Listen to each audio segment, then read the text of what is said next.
Either the dog goes or you do. Decide. Now.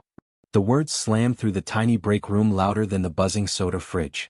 Emily froze, hairnet still crooked on her head, fingers trembling around the plastic leash. At her feet, Rusty, her brown rescue mutt with hopeful amber eyes, pressed against her leg, sensing the storm in her voice and the stiffness in her shoulders. "Mr. Calloway, he's just in the back alley," Emily pleaded, voice cracking. "It's freezing out there. I walk him on my break. He doesn't bother anyone." The store manager crossed his arms over his polo shirt, logo stretched tight over his stomach. "We're a grocery store, not a doggy daycare. Customers saw you with him by the dumpsters. If corporate hears about this, I'm done. So you're gonna fix it?" Rusty let out a soft whine, tail low, staring between the two humans like he understood every word. Emily swallowed. "Sir, I don't have anyone to leave him with. My shift just got extended. I can't just." Calloway stepped closer, his cologne sharp and synthetic. "You need this job, don't you? I saw your file. You're behind on rent, your car's one oil change away from dying, your mom's medical bills." "Right." Her face burned. She hated how he knew every desperate part of her life because HR forms turned vulnerability into leverage. "That's none of your business," she muttered. "It is when you're hiding a flea bag behind my store." His voice turned ice cold. "Here's what's gonna happen. On your 15 you take that mutt and drop him off at the county shelter. They take walk-ins until 8. You get a receipt. You bring it back to me. And we pretend this never happened." Emily's heart stopped. Abandon him? It's not abandonment. It's surrendering an animal. Legal term. Sounds nicer. His lips twisted. "You keep your job. He gets whatever shelters do. Win-win." Tears burned behind her eyes. Rusty nudged her hand, completely trusting, as if asking for a treat, not aware his life was now a bargaining chip. "I promised him he'd never be thrown away again," she whispered. "Promises don't pay the electric bill," Calloway snapped. "Clock back in late, and I'll make sure you're available for other opportunities. Everywhere. I know managers all over this county." Her phone buzzed in her pocket, Luke flashing on the screen. Her brother. The only one who knew how bad things really were. SWAT officer, armored, trained, fearless, and too far away to see Rusty shivering behind the store. She stared at his name for half a second that felt like a lifetime. Then, with Calloway glowering at her, she hit decline. Outside, through the grimy back window, Emily saw Rusty pacing in the narrow alley, leash tied to a pipe, breath puffing in white bursts in the cold air. 15 minutes, Emily," Calloway said, turning toward the door. "You walk back in here without that dog in your life, or you don't walk back in at all." He left, the door swinging shut behind him. Emily's knees nearly gave out as she sank onto the metal chair, Rusty's leash clenched in her hand, the clock ticking louder than the world. Her brake timer beeped. And then, through the thin walls, she heard the distant rumble of a truck pulling into the alley, just where Rusty was tied. The back door slammed against the brick wall as Emily burst into the alley, breath clouding in the bitter air. Rusty barked once in relief when he saw her, tail giving a hopeful wag that only made the ache in her chest sharper. The rumble she'd heard was an old white pickup idling by the dumpsters, engine rattling like loose coins. A man in a stained hoodie leaned against it, smoking. He gave Rusty a lazy look, then eyed Emily. "Didn't know this place came with guard dogs," he said. He's mine." Emily's fingers fumbled with Rusty's knot on the pipe. "Sorry, he's not supposed to be here." The man shrugged, flicking ash onto the wet pavement. "Cute mutt. County shelters down Highway 6 if you're trying to dump him. They're packed as hell this week though." She flinched at the word dump. "I'm not dumping him," she said too quickly. "Oh. I'm just doing what I have to." Her bus card, her paycheck, her mom's prescriptions. All lined up in her mind like dominoes ready to fall if she said no. Her phone buzzed again. "Luke, you good? Need anything?" She locked the screen with shaking hands. She couldn't even form the words to explain this. Her big brother, who'd kicked in doors and dragged people out of nightmares, would never understand why she was considering giving up the one creature who'd kept her going. Rusty pressed his head against her stomach, trusting, warm. The shelter's closing time flashed in her mind. Calloway's voice echoed, "Receipt or you're done." Emily drove there with Rusty curled in the passenger seat, head on her knee at every red light. Halfway there she pulled over, sobbing so hard she couldn't see. "I'm sorry," she whispered into his fur. "I can't lose this job. I can't lose the apartment. I don't know what else to do." When she finally pulled into the county shelter lot, the open sign was already dark. Big metal gates were locked, a paper sign taped up, "Closed early, staffing emergency." Her stomach dropped. Calloway wouldn't care about a staffing emergency. He'd just see an excuse. Her excuse. She checked the time on her phone. She was already late getting back. Headlights swept through the lot as another car pulled in, then reversed, leaving them alone in the glow of a flickering street lamp. Rusty looked at her, ears tilted forward as if waiting for her next command. She stared at the locked gate, the empty night, the trembling in her own hands. Calloway wanted a receipt. A piece of paper. Proof she'd cut her heart out on company time. There was no receipt. But there was a way to make it look like she'd done what he wanted. The thought disgusted her even as it surfaced. If I just leave him here, someone will find him in the morning. Staff. Volunteers. Someone. Her throat closed. Abandonment, dressed up in hopeful rationalization. "I'll come back for you," she swore, tears spilling over. "Tomorrow morning. First thing. I'll tell Luke everything. I'll fix this. Just tonight. Please be okay tonight." Her hands were almost numb as she tied Rusty's leash to the metal fence right next to the shelter gate. She unzipped her hoodie, putting it around him like a blanket, fingers lingering on his neck. "I'm so sorry." He licked the salt from her cheeks, tail giving one last uncertain wag. She backed away, every step heavier than the last, until she finally forced herself into the car. She couldn't watch him anymore. She couldn't watch his face when he realized she was leaving. As she pulled out of the lot, she saw him in the rearview mirror, just a brown shape under her hoodie, ears perked toward her car. She drove back to the store on autopilot, lying to herself that the shelter staff would arrive before dawn, that Rusty would be ushered inside to warmth and food. She didn't see the other vehicle creeping into the lot as she turned the corner. Didn't see it park, engine off, lights dark. Didn't see the tall, thin man step out, spot the lonely brown dog tied to the fence, and smile like he'd just found something valuable no one else knew was there. If you want to know how this story ends, subscribe to the channel and don't miss the next chapters. Things are about to get much darker before justice arrives. Luke's ears were still ringing from the battering ram when his phone buzzed again inside his tactical vest. The raid had gone clean, guns seized, kids pulled out of a trap house they never should have been near, one suspect in cuffs complaining about his shoulder. "Good job, team," the lieutenant said, clapping him on the back as they cleared the scene. "Go home. Sleep. You look like hell, Price." Luke scratched at the edge of his beard, exhaustion weighing on him. "Yes, sir." He checked his phone as he walked toward his truck, the blue and red flash of patrol cars strobing across the street. 2 missed calls from Emily. 3 if he counted the one she'd declined earlier. A short text, "I'm fine. Just busy. Love you." He frowned. She never declined his calls. Not since their dad died and they promised each other, no more secrets. He hit dial. It went straight to voicemail. "Hey Em, it's me. Operation ran long. You okay? Call me when you're off," he said, climbing into his truck. He hesitated before adding, "And tell Rusty I still owe him that burger for not barking at me last time." He smiled at the memory of the brown mutt sprawled across Emily's thrift store couch, head in her lap.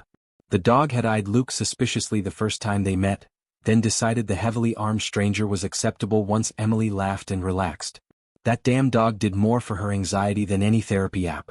The smile faded as he imagined her at that grocery store, under fluorescent lights, dealing with rude customers and that smug manager he'd met once. Calloway. The guy had given Luke that too-firm handshake that said, "I like having power over people." His gut tightened. Years in SWAT had taught him one thing: trust your instincts. Instead of heading straight home, Luke turned the wheel and pointed his truck toward Emily's store. 15 minutes later, he watched from the far edge of the parking lot. The store's front windows glowed, aisles visible like a fishbowl. There she was, lane 3, the express line that never actually went fast. Her shoulders were slumped, eyes red even from this distance. Every time Calloway walked behind her register, she flinched almost imperceptibly. Luke's hands clenched on the steering wheel. He was halfway out of his truck when he noticed something else. A white pickup at the edge of the lot. Same make and dents as the one in a bolo that had come across his desk earlier that week. Vehicle connected to multiple petty thefts, suspicious activity around shelters and vet clinics. Nothing big enough for SWAT, but enough to earn attention. The driver sat smoking, eyes not on the store but on the employee's exit. Luke snapped a quick photo of the plate, sent it to a buddy in patrol with a short text. "This your guy?" Then he killed his lights and watched. The pickup door opened. The man in the stained hoodie from the shelter lot stepped out, Only now Luke was close enough to see the restless, jittery way he moved. Meth skinny. Alert. Looking for opportunity.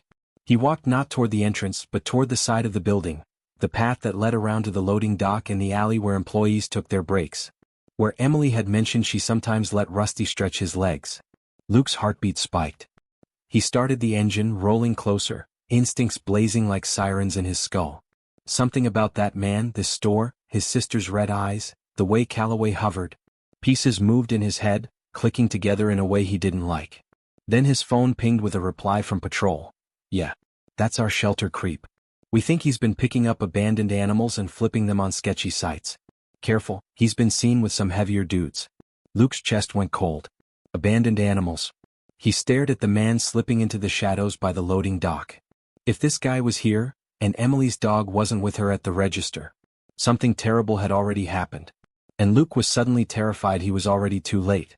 Luke killed his engine before the creep reached the corner of the building. The night wrapped around the grocery store loading dock, just buzzing lights, dumpsters, and the far-off hum of the highway. He slipped out of his truck, moving low and quiet out of pure habit. No tactical vest, no helmet tonight, just jeans, boots, and a jacket that hid the Glock he legally carried off duty. The white pickup sat near the back, away from cameras, one taillight cracked like a spiderweb. Luke circled wide, using the shadows cast by the semi-trailers, eyes locked on the truck bed. There. A shape huddled low. Brown fur. A faint clink of metal on metal. His chest squeezed. Rusty? He whispered before he could stop himself. The dog lifted his head. Even in the poor light, Luke saw the familiar tilt of the ears, the white patch on the chest. A soft, broken whine floated out, confused, hopeful. It was him. Every muscle in Luke's body went hot. He reached for his phone, snapping a rapid series of photos. The license plate, the dog, the man in the hoodie pacing near the loading bay door, checking his phone like he was waiting for someone. Some kind of exchange. Get animals? Both? The door to the store cracked open. Calloway stepped out, glancing around, then nodding once at the man in the hoodie. They were close enough that Luke could hear scraps of their conversation. Told you girl's desperate. She'll do what she's told, Calloway muttered. Yeah, well, this one's a good-looking mutt, the creep said. I can get triple for him. You'll get your cut. Luke's vision tunneled. His sister. Her dog. This smug manager selling off animals like stolen merchandise. He stepped out of the shadows. Police. Don't move. Both men jolted. The creep's hand flew to his waistband. Luke's gun was out before the thought fully formed. Don't, Luke said, voice razor sharp. Show me your hands. Now. Rusty barked, short and sharp like a command backup. The creep froze with his fingers inches from whatever he was reaching for. Slowly, he raised his hands, eyes darting between Luke and Calloway. Calloway's face went pale. W8 you, Luke? You can't just, you're Emily's brother, right? You're off duty. You can't pull that. I've got a suspected criminal involved in animal trafficking and a store manager taking kickbacks to force employees to abandon pets, Luke said. Trust me, I can. He kept his gun on the creep, but his voice dropped into steel. Where did you get that dog? The man's lips curled. Found him. People leave trash out. I pick it up. Luke's finger tightened on the trigger. That's my sister's dog. That's not trash. Breathing hard, he reached for his phone with his free hand, thumb hovering over the call button for dispatch. If he made this official, if he called it in, this would explode into something messy. IA paperwork. Questions about drawing his weapon off duty. Behind him, the store door opened again. Is there a problem out here? Emily's tired voice floated into the cold night. She stepped into the alley and stopped dead when she saw Rusty in the truck, Luke with his gun out, and Calloway caught between them like a kid with his hand in the cookie jar. Her face went paper white. Rusty saw her and lunged forward, claws scraping metal, leash tied cruelly short to a hook in the truck bed. He barked, frantic, almost sobbing. Our Rusty. Emily choked. Calloway recovered just enough to sneer. Well. Looks like someone didn't follow instructions after all. Emily's gaze darted from Luke's drawn gun to the creep's lifted hands to her dog trembling in the truck bed. Her breath hitched. Luke, what are you doing? She whispered. The creep smiled slowly, eyes going flat and mean. You gonna shoot me, hero cop? Off duty? No badge? No witnesses but your cashier sis and the guy whose job you're about to ruin? He jerked his chin toward Calloway. Seems like you're the one in trouble here. Luke's thumb hovered over the call button. If he squeezed the trigger or made the wrong call, he could lose his badge. If he waited even 1 second too long, he could lose Rusty. And then a patrol siren wailed in the distance, getting closer. Someone else from somewhere closing in on them all. Red and blue lights spilled into the alley a heartbeat later, painting the dumpsters in frantic color. Luke didn't lower his gun, but he stepped back, letting the uniformed cruiser angle in. 2 officers stepped out, Rodriguez and Klein, both from a nearby precinct. Rodriguez's eyes widened when she saw Luke. "Price? You involved in this?" she asked. "Off duty, but yeah," Luke said, not taking his eyes off the creep. "That's the shelter suspect you sent the bolo on. He's got my sister's dog in his truck. Manager's been taking kickbacks to force animals into his pipeline." The creep laughed, a cracked sound. "You got proof of any of that, SWAT boy?" Emily flinched. Calloway seized the moment like the snake he was. "Officers," he said, stepping forward with his hands raised like he was the victim.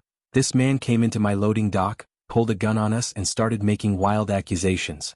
I know he's SWAT, but he's out of control, threatening my staff, my vendors." "Vendors?"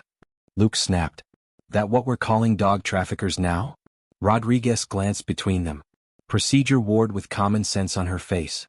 "Everybody calm down," she said. "Price, holster your weapon. Let's talk." Luke swallowed hard, then slowly slid his gun back into its holster.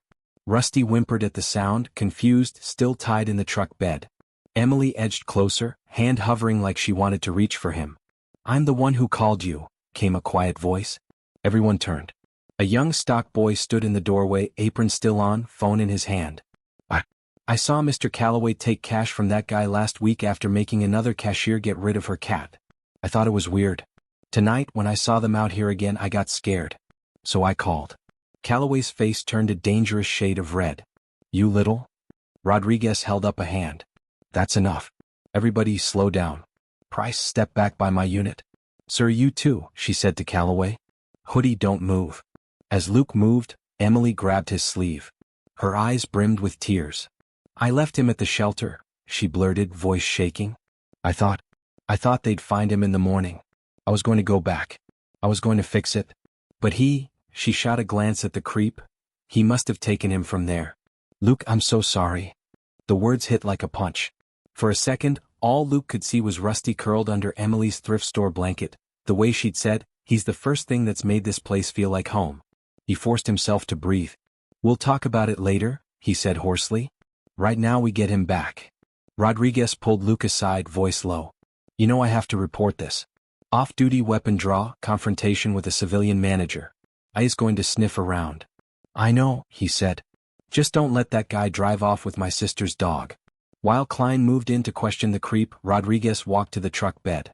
She checked the leash, the collar, Rusty's trembling frame. "Dog doesn't look abused," she murmured. "But we do have an open investigation on animals disappearing. If we impound the truck, we can hold the dog at least as evidence." "Evidence?" Emily choked. "You're taking him?" "It's better than him disappearing again," Luke said, hating the words even as he said them. "Chain of custody. It's the only way to keep him in the system." Rusty pressed against Emily's reaching hand, whining softly. Calloway saw his opening. "Excuse me, officers," he said oily again. "While you sort out this misunderstanding, I need to make it clear that my employee is in serious violation of company policy. Bringing animals to work, staging scenes, whatever this is. I'll be suspending her immediately." Emily's head snapped up. "Suspending? You forced her," Luke snarled. "Can you prove that?" Calloway asked sweetly. Rodriguez's radio crackled. "Unit 24, update on that Bolo suspect. New intel suggests he may be connected to a larger ring. Stand by for detectives." A larger ring. Luke's stomach clenched. If this creep was small fry, whoever was behind him wouldn't like that he'd been stopped. They'd want their property, or their silence, back. And right now, Rusty was just another piece on someone's board. As Rodriguez reached for her cuffs, the creep suddenly bolted, shoving Klein and sprinting for the far end of the alley. Klein cursed, stumbling. Luke's hand went to his gun. "Don't!" Rodriguez shouted. "Foot pursuit only." Emily screamed as the man vaulted a fence, disappearing into the night, leaving Rusty shaking in the truck and a new, bigger threat hanging in the air. The next morning, the world pretended nothing had happened. Fluorescent lights buzzed. Aisle music played over the speakers, all fake cheer and corporate jingles. Customers loaded up carts with cereal and frozen pizza. Emily stood at the customer service counter, not in uniform, just in jeans and a worn hoodie, holding a thin white envelope that felt heavier than concrete. Suspension pending investigation. Calloway had handed it to her that morning with a smug little smile and a witness from HR on speakerphone. He tossed in words like insubordination, policy violation, and creating a hostile work environment. Not one mention of forcing her to abandon her dog. "My hands are tied," he'd said. "Corporate has standards, Emily." She'd wanted to scream. Instead, she walked out, fighting tears, and drove straight to the county shelter. The front desk receptionist, a woman with tired eyes and a paw print tattoo on her wrist, pulled up the overnight log. "No dog matching that description was checked in last night," she said. "But the gate camera did catch something." Emily's heart hammered. "Can I see?" The woman hesitated, then glanced around and tilted the monitor so Emily could see. Grainy black and white footage showed the parking lot. There, Emily's car pulling in.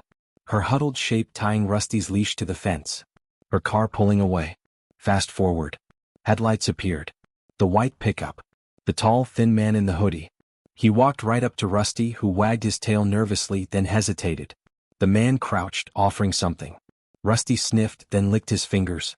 The man laughed and untied the leash, loading Rusty into the truck like stolen luggage. Emily's knees went weak. "I did this," she whispered. "I left him here." The receptionist's voice softened. "You were trying to keep him safe. The bad guys are the ones who chose to exploit that." Emily swallowed around the lump in her throat. "The cops impounded his truck last night. They said Rusty would be evidence. Where would they keep him?" "Probably the city animal control facility," the woman said. "They've got holding kennels for cases. It's better than him being out there." Better, Emily thought, but still a cage. She thanked her and left, calling Luke as she walked to her car. He picked up on the first ring. "I saw the footage," she said, voice shaking. It was him. The same guy from the store. He took Rusty from the shelter gate. "I know," Luke said. "They confirmed it when they ran the plate. We've got him tied to a few other disappearances now. Detectives are working it. Also, Rusty's okay. I checked first thing. He's at animal control. They let me see him for a minute." She sagged against her car. "Is he mad at me?" Luke let out a breathy half-laugh, half-sob. "He nearly ripped my arm off trying to get past me to the door. He kept looking behind me like he was waiting for you." Guilt sliced through her, sharp and deep. "I got suspended," she blurted. "Calloway spun it like I staged the whole thing. He says you threatened him. Says I brought drama into the store." "I already called me," Luke said grimly. "I'm on desk duty until they sort it out. Which means no field, no SWAT ops. They'll probably pull every report I've filed in the last year just to be sure I'm not some cowboy." She heard the shame in his voice and winced. "Luke, I'm so sorry. I didn't mean to drag you into this." "You're my sister," he said simply. "You don't drag me. I step in." She wiped her eyes. "What if they take your badge?" "Then they take my badge," he said. "But they don't get to take you or Rusty." He hesitated. "Listen, detectives think that guy's part of a bigger thing. Maybe a supply line for dog fighting rings, guard dogs for drug houses, that kind of ugly. If that's true, Calloway's not just a petty jerk, he's feeding them victims." Emily's stomach turned. All those times he joked about employees getting too attached to their pets. Luke's voice hardened. "I need more than stories. I need proof. You still have access to anything there? Schedules, cameras, payroll?" She looked back at the store across town, its logo floating over the road like everything was normal. "I'm suspended," she said. "But my login might still work." "Then that's where we start," Luke said. "If we can tie Calloway to a pattern, texts, payments, times he suggested people surrender animals, we give detectives enough to move. And IA can see exactly why I pulled my gun." Emily leaned her head against the steering wheel. "I'll do it. I owe Rusty that much." Yeah. "Don't go in alone," he said. "Wait for me. We do this together." But as she hung up, she saw Calloway step out of the store's sliding doors, laughing with another manager, completely carefree. The sight filled her with a hot, bright anger that drowned out her fear. She tightened her grip on the steering wheel. She wasn't sure she could wait. That night the grocery store looked different. No customers. Just rows of darkened aisles glowing under emergency lights and the low hum of refrigeration. Emily slipped in through the side door using the code she wasn't supposed to know, heart pounding in her throat. Her suspended employee badge wouldn't open the office, but that was okay. She'd spent enough late nights closing with Calloway to know his habits. He always left his key ring in the same place. She crept through the back hallway to the break room. The table still had crumbs from someone's sandwich, the bulletin board littered with motivational posters about teamwork. His keys glinted on the counter by the microwave. She snatched them up, every sound exaggerated in her ears. The distant whir of the ice cream freezer. The ticking of the old clock. Her phone buzzed. "Luke, I'm 10 out. Don't start without me." Too late. Emily fit the key into the office lock and turned it. The door swung open with a soft click. Calloway's office smelled like cologne and printer ink. A framed manager of the quarter certificate hung crooked on the wall, next to a photo of him shaking hands with some regional VP. His computer was still on, monitor dark but humming. She jiggled the mouse. The login screen popped up. She tried his usual password guess, his kid's birthday. Denied. She chewed her lip. Second guess, store number plus boss. Denied. Third guess, his own birthday. The screen unlocked. Disgust flickered through her. Of course. She dove into his email, fingers flying. Search terms: surrender, pet, bonus, delivery, Rusty. Dozens of results. She skimmed quickly, throat tightening with each one. Emails to employees: company policy requires you to surrender any animals if they interfere with your availability. Messages to an unknown address: got another one coming. Shepherd mix. Owners desperate. Attached photos of dogs with sad eyes and cheap collars. There, an email thread from last week. A cashier named Dana. Subject: my cat. Dana, I can't just give her up. She's 11. She's sick. Please. Calloway, then I can't guarantee your hours. You have to show commitment. Another message 3 days later to the same unknown address. Calico, older but sweet. Might be good for training bait. Emily's stomach flipped. Training bait. She forced herself not to throw up. She selected the whole thread, hit forward, and typed in Luke's encrypted work email. Her hands shook as she hit send. Then she opened the security camera software. Password the same, of course. She pulled up timestamps from the night she'd left Rusty in the alley, from other nights where employees had mentioned pet problems. Sure enough, there he was on footage. Calloway walking employees out, talking quietly, pointing at the back lot. Later, the white pickup or similar vehicles pulling in. She downloaded the clips to a flash drive she'd swiped from the desk drawer. Footsteps sounded in the hallway. Emily froze, ears straining. Told you, man, we can just go in and grab what we need, a voice said. He keeps it all on his machine. Not Luke. Male voices, low, familiar in the worst way. She remembered one of them from the loading dock, laughing at Rusty like he was a product with a price. Relax, another voice replied. Calloway said he'd wipe everything when he got back from his regional meeting. We're just helping him forget faster. Emily's blood ran cold. The trafficker's buddies. Coming to erase evidence. She yanked the flash drive free, killing the monitor, and ducked under the desk as the office door handle rattled. The lock turned.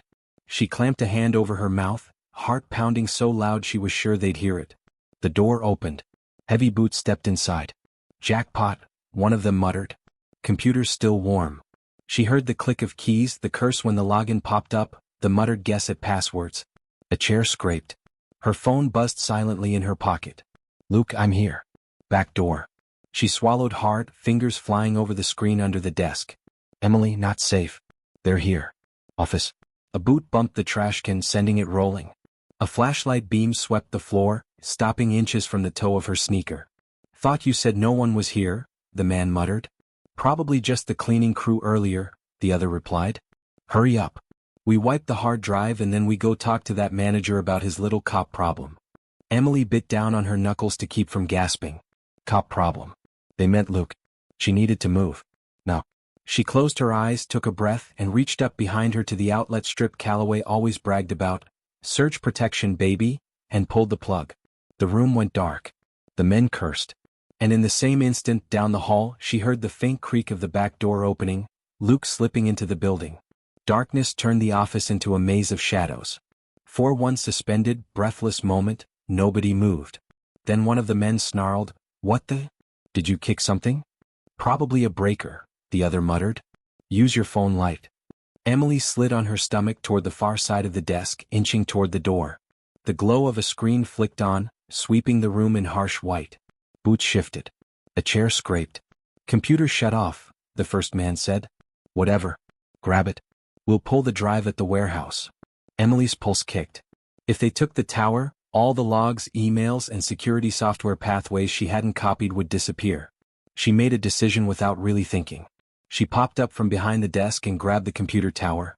Hey, one of the men shouted. She yanked the tower off the desk and swung it toward the door, half running, half stumbling. Cables tore loose, sparking.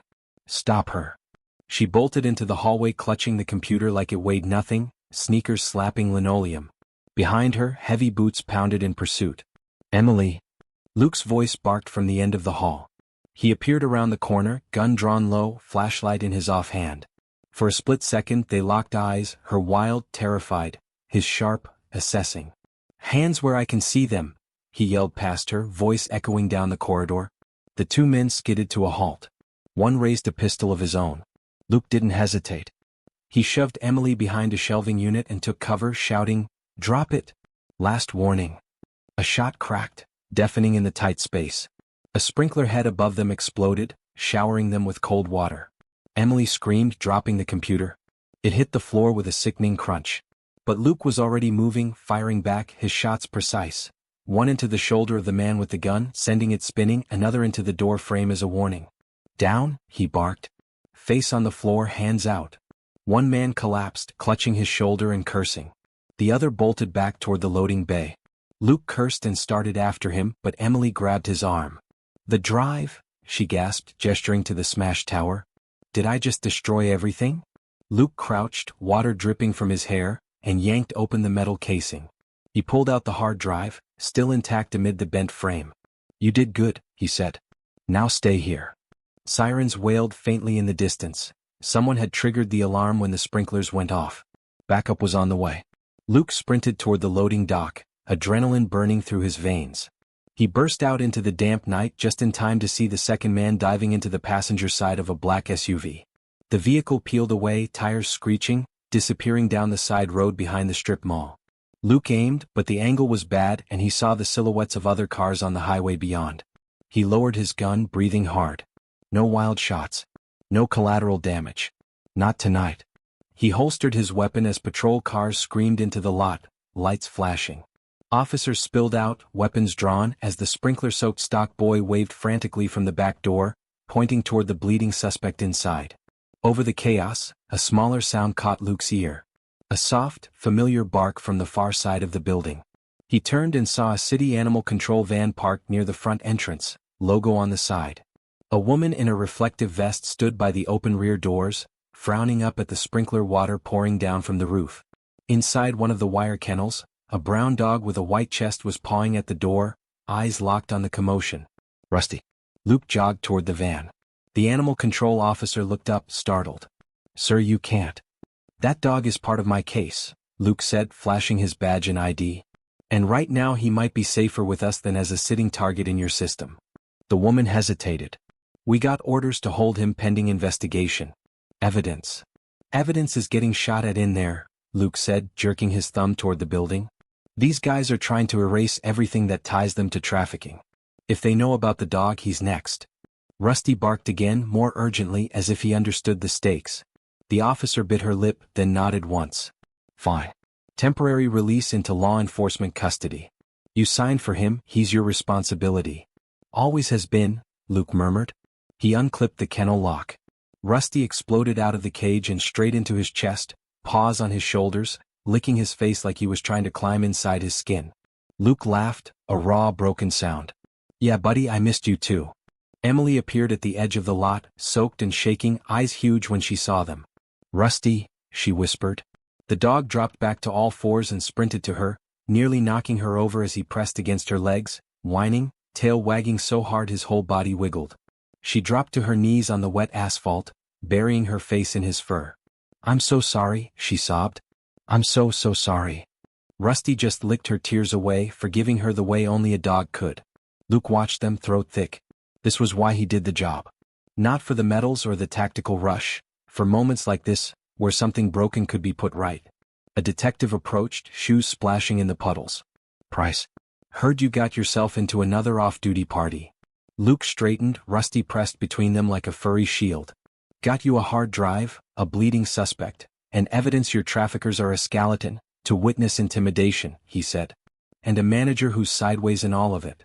The detective took the drive, weighing it thoughtfully. This might be enough to hit the warehouse we've been watching on County Road 12, he said. You up for a ride along, or is IA chaining you to a desk already? Luke looked at Emily, whose arms were wrapped around Rusty like she'd never let go again. He thought about Calloway, about every employee who'd been forced to choose between their paycheck and their heart. His jaw set. If there's a chance to end this for good, he said, I'm in. The detective nodded. Then saddle up, SWAT.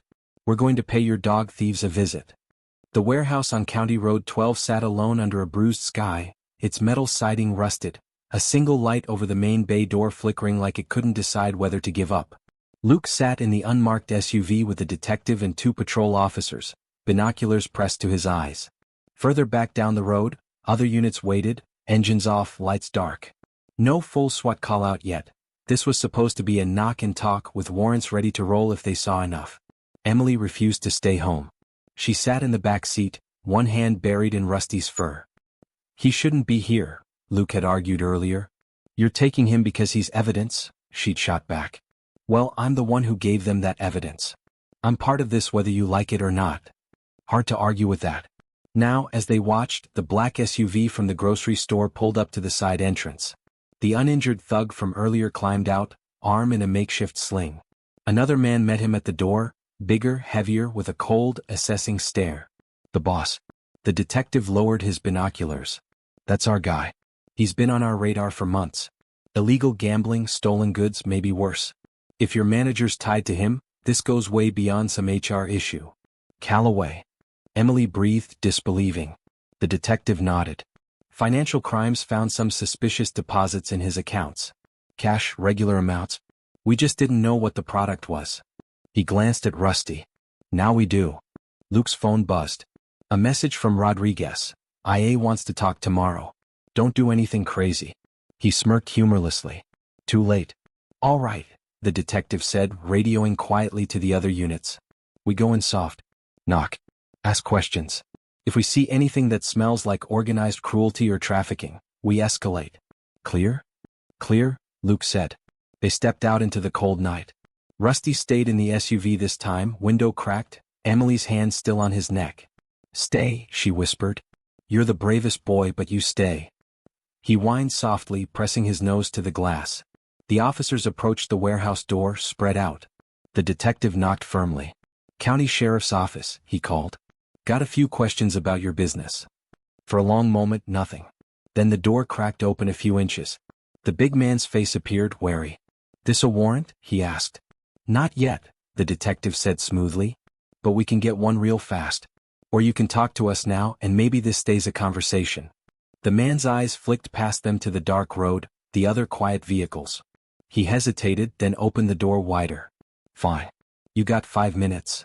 They stepped inside. The warehouse smelled like oil, damp concrete, and something sharper underneath, fear. Crates were stacked in uneven rows. A few motorbikes, some electronics, the usual stolen goods buffet. In the back, a chain-link partition separated off a section. Behind the fence, eyes gleamed in the dim light. Dogs. 6 at least, in cages or tied to posts. Some barked weakly, others just lay there watching. Luke's hands curled into fists. Looks like more than a few pets, he said. The boss shrugged. Guard dogs. Strays. We pick them up, we feed them, we give them work. Nobody cared about them before. Funny, Luke said tightly, they seem pretty easy to care about from where I'm standing. The detective scanned the scene. Mind if my guy back there takes a closer look? He asked, already moving toward the fenced area. We've had reports of stolen animals. Want to make sure nothing here matches. The boss's smile didn't reach his eyes. Feel free. Like I said, all strays. We do the city a favor. Luke stepped closer to the cages. One dog, a scarred pit mix, lifted its head, tail thumping weakly. Another, a shepherd with ribs visible, pressed against the bars. He swallowed hard, memories of other scenes, other raids flashing behind his eyes. Hey, the detective called, lifting a folder. We've got microchip numbers for a few missing pets. Mind if we scan a couple of your strays? The boss's jaw ticked. You got a warrant for that? Not yet, the detective repeated. But if you're legitimate, you'd want to clear this up, right? The air thickened. Outside, in the SUV, Rusty suddenly went rigid. His ears pricked forward, gaze locking on a side door of the warehouse. He let out a low growl. Emily followed his line of sight. A figure was slipping out the side entrance, moving fast toward a parked car. A slim man in a polo shirt, familiar posture, familiar walk. "Luke," she breathed into the radio. "Calloway just went out the side door. He's here." Inside, Luke's radio crackled. He stiffened. The boss saw the tiny movement, the flash of recognition. "Show's over," he said, voice turning to ice. "You've seen enough." He snapped his fingers. The lights cut out. Dogs erupted into frantic barking. Something heavy crashed. A door slammed. Luke drew his weapon as the warehouse plunged into chaos. "Officer down," someone yelled as a shape lunged in the dark. Emily flung open the SUV door without thinking. "Rusty, find Luke," she cried. The mutt exploded out of the car like a shot, beelining toward the side entrance, nose to the ground. Emily sprinted after him. If Luke thought she was staying outside while her past mistakes came home to roost, he didn't know her at all. Inside the warehouse, the world had narrowed to sound and instinct. Luke moved low, gun out, ears straining. Dogs howled and barked, chains rattled. Somewhere to his left, an officer cursed, tripping over a crate. To his right, footsteps pounded. Retreat or advance, he couldn't tell. A muzzle flash burst from the darkness. A bullet smacked into a metal beam inches from his head, showering sparks. "Sheriff's office," he shouted. "Drop your weapon." No answer. Another shot wilded. They weren't aiming to take careful kill shots. They were trying to scare, to create enough confusion to slip out the back with whatever, or whoever, mattered most. Probably the computers. Maybe a ledger. Maybe Calloway, their soft link to respectable society. Luke ducked behind a crate, lungs burning. His radio crackled with overlapping voices. Patrol calling for backup, the detective ordering a perimeter, Emily's breathless whisper as she and Rusty slipped through the side door. He caught that last one like a threat. "Emily, stay outside," he snapped into his mic. "Too late," she whispered back. "Rusty's already in." He swore under his breath. "Keep your head down and follow him. He knows my set. I'll meet you halfway." A flashlight beam cut across the floor, sweeping dangerously close. Luke shot it out on reflex. The bulb shattered, plunging that corner into darkness again. A man cursed, falling back. In the black, a familiar bark echoed, short, sharp, insistent. "Luke?"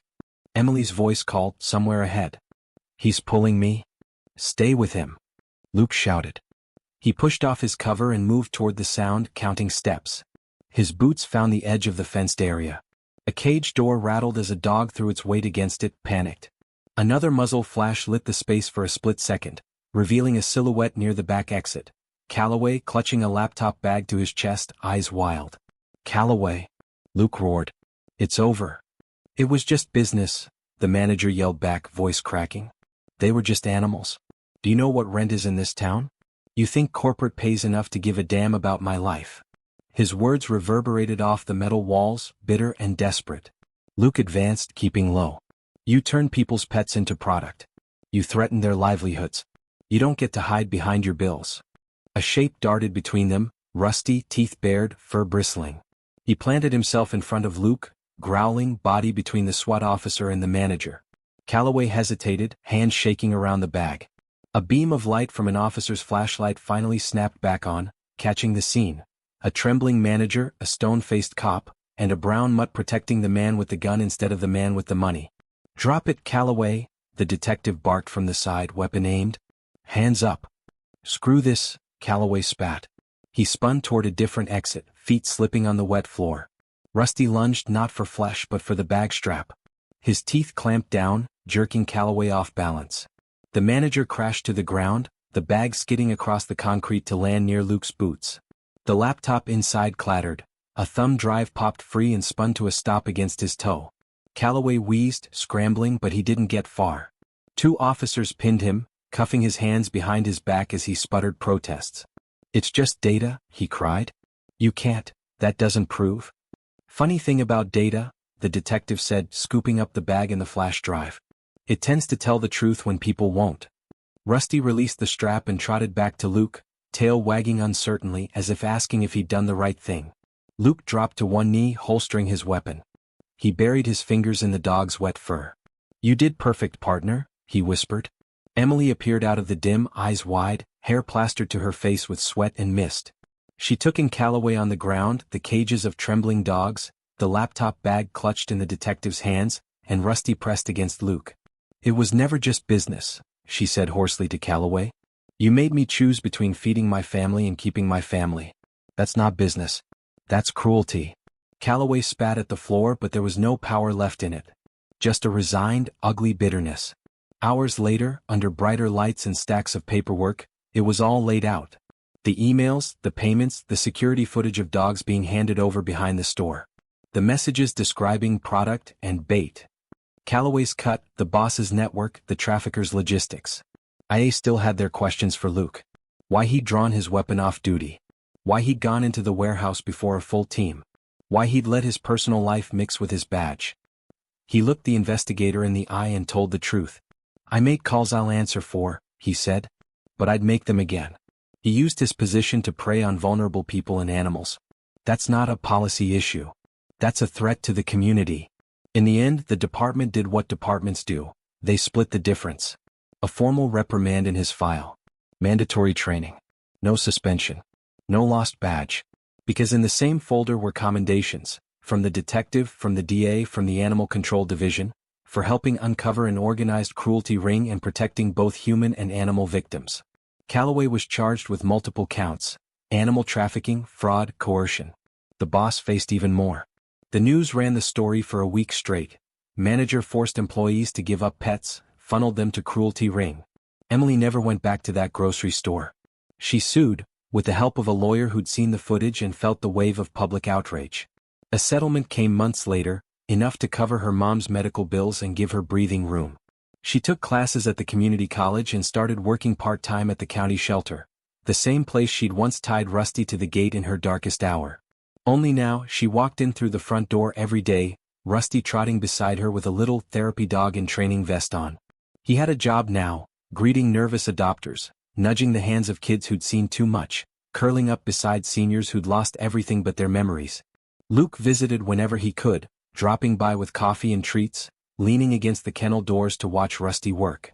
"You know," he said one afternoon, watching the mutt coax a smile out of a little boy clutching a worn stuffed animal, "for a shelter dog, he's got more purpose than half the people I know." Emily smiled, eyes bright.